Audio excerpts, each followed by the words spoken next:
un journaliste demande à Désiré Doué, entre lui et Lamine Yamal, qui est mieux, qui est fort. Maintenant, Désiré Doué, lui, il répond, il dit, c'est lui qui est fort. Ça, là, personne ne parle de ça. D'abord même, ce que Désiré Doué a dit, c'est faux, parce que Lamine est 10 000 fois plus fort que lui. Et puis, en plus de ça, c'est Lamine qui avait répondu comme ça.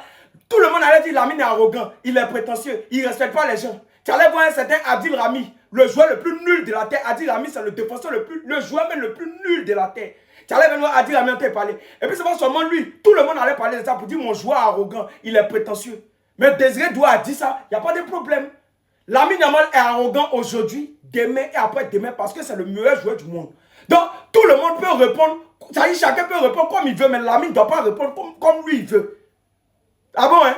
Lamine, d'abord Désiré Doué, ce que Doué a dit, c'est faux. Parce que Lamine, lui-même, il sait que Lamine est 10 000 fois plus fort que lui. Voilà. Et puis, il était à vous dire encore que Lamine sera arrogant aujourd'hui, demain, après. C'est-à-dire Lamine sera arrogant parce que c'est le meilleur joueur du monde. Voilà.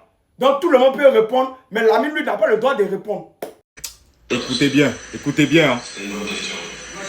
Qui est mieux entre Yamal et Désiré Doué?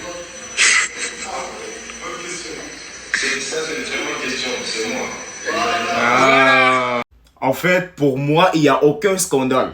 Il n'y a aucun scandale. La réponse est claire. Au jour d'aujourd'hui où on tourne la vidéo là, en août 2025, Lamine Yamal est largement meilleur que Désiré Doué. Mais la réponse de Désiré Doué, je la valide. Ce n'est pas franchement quelqu'un que j'aime, mais le petit est talentueux.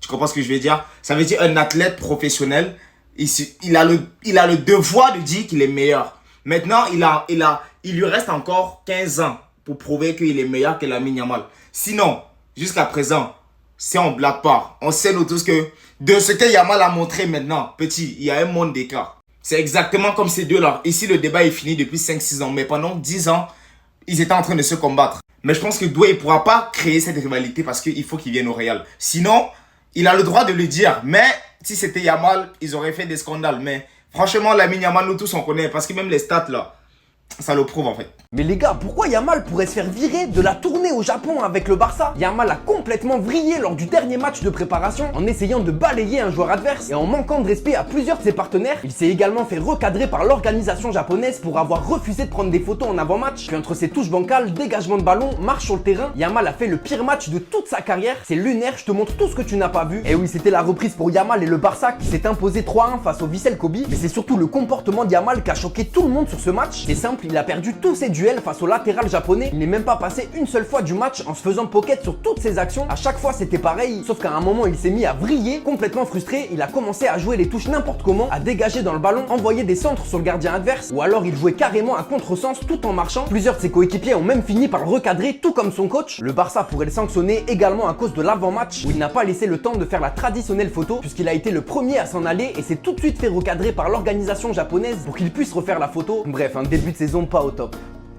On a parlé rien que de Lamine Yamal. Ah bon, vous pensez? Oui, du début jusqu'à la fin, Lamine Yamal était répondant dans tous les gros matchs.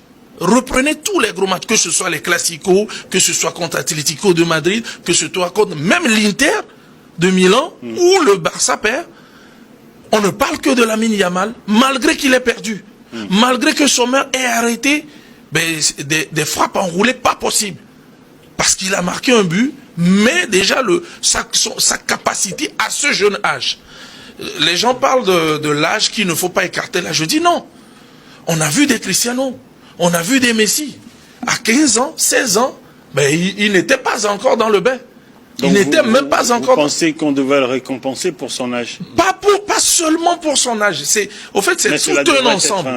C'est tout un ensemble, mais l'âge également compte, la précocité avec une telle maturité. Là, si on est sérieux 2 secondes, si on a regardé les matchs 2 secondes, le Ballon d'Or, c'est Lamine Yamal, point barre. Il n'y a même pas de discussion, en fait. Si on parle football, si on parle de ce qu'impriment ces joueurs, malgré la formidable saison d'Ousmane Dembélé, il n'y a pas de match. Je n'arrive même pas à comprendre comment on peut instiller l'idée qu'il y a un match, même quand il marque pas, c'est fantastique. Même quand il est pas bon, c'est fantastique parce que c'est à 2 doigts d'être extraordinaire. Ces extérieurs du pied lancés en profondeur, c'est de la magie. Et donc, même quand ça marche pas, même quand il est pas dans un grand soir, tu te dis mais c'est pas possible. À quoi j'assiste ce soir? C'est merveilleux. En fait, c'est le premier joueur depuis toutes meilleures années de Kylian, et puis un peu plus fort, et puis un peu plus haut encore, Messi, Cristiano Ronaldo. C'est le premier joueur dont tu te dis, tiens, quand il rentre, il a le droit de vie ou de mort sur l'adversaire. Et surtout, c'est le premier joueur pour lequel on se dit, quelle que soit l'affiche, quel que soit le match, je paye ma place, je veux voir ça peut compter ce phénomène. Je savais que ça allait arriver tôt ou tard. Un cadre du FC Barcelone est sur le point de quitter le club. Mais avant ça, aujourd'hui, aux entraînements, on a vu les deux nouvelles recrues du FC Barcelone s'entraîner ensemble. Ils apprenaient à garder le contrôle du ballon. Et comme vous pouvez le voir, c'est celui qui fait tomber le ballon en premier qui a perdu. D'après vous, qui va gagner? Regardez. Regardez. Pour l'instant, c'est toujours en l'air.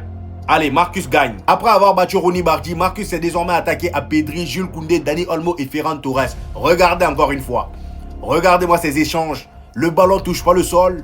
Dani Olmo, c'est facile. Pedri, même avec le dos, il est à l'aise. Regardez-moi ça. Et d'ailleurs, bonne nouvelle pour tous ceux qui aimeraient regarder les matchs de préparation du FC Barcelone. Comme vous avez pu le voir la dernière fois, leur premier match était compliqué de retrouver le match. Et voilà, les amis, on nous informe que les deux prochains matchs du FC Barcelone seront diffusés sur la chaîne YouTube du FC Barcelone. Et on a aussi votre capitaine qui s'est inventé une blessure et qui est allé s'opérer tout seul. D'après les infos, il sera absent 4 à 5 mois suite à son opération. Au départ, lui-même avait annoncé 3 mois. Maintenant, après l'opération, ils ont augmenté. Ouais, Ter Stegen, c'est fort. D'après le Media Mundo Deportivo, Mallorca aurait manifesté son intérêt pour Hector Fort et John Virgil. Il y a quelques semaines, le club s'était également renseigné sur un prêt de Rooney Bardi. Alors ça, moi, j'appelle pas ça se renseigner, c'est du culot. Le gars n'a même pas fait son premier match avec le FC Barcelone. Il vient d'arriver, vous voulez déjà le prêter. Calmez-vous un peu. Et d'ailleurs, les Barcelonais, dites-moi en commentaire si vous pensez que c'est une bonne idée que Hector Fort parte en prêt, ou selon vous, il devrait rester au FC Barcelone. On termine, les amis, avec Ronald Araujo. On nous dit que Ronald Araujo pourrait demander à quitter le FC Barcelone. Le défenseur souhaite être titulaire et refuse d'avoir un rôle secondaire. Ça aussi, ça s'appelle du culot. Voilà, toi, tu demandes à être titulaire. Combien de Ligue des Champions tu fais perdre à ton club? C'est toi qui viens t'asseoir pour dire que toi, tu veux pas être remplaçant.